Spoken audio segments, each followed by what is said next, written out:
isang panibagong pag-asa ang muling hatid ng pagbubukas ng Balay Silangan Reformation Center para sa mga drug law offender dito sa Poblacion Center, Ramos, Tarlac.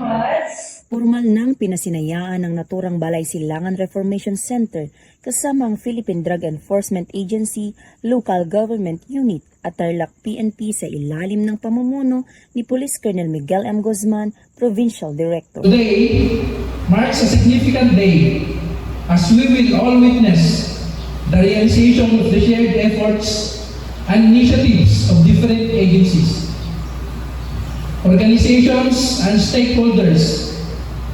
Their endeavor to fight illegal drugs, fortified with a more stringent program, the Balay Silangan will serve as a temporary refuge for the reformists to become self-sufficient, law-abiding citizens of the country through community involvement.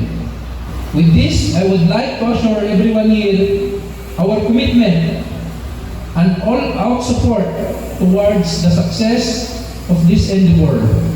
Matagumpay ang seremonya na kung saan ay formal na binuksan ang pasilidad at lumagda sa Manifest of Commitment ang lahat ng kalahok na nagpapakita ng kanilang suporta sa programang ipapatupad ng Balay Silangan para sa mga drug law offenders.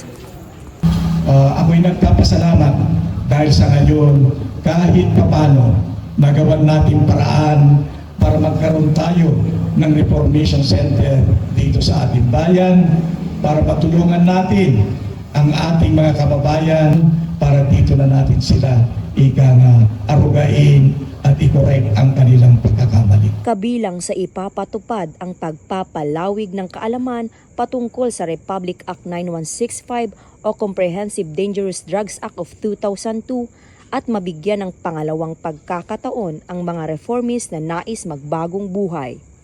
Sa pamamagitan po nito, nais natin bigyan ng pagkakataon ang ating mga kababayan na muling magbago at maging produktibong bahagi ng ating lipunan.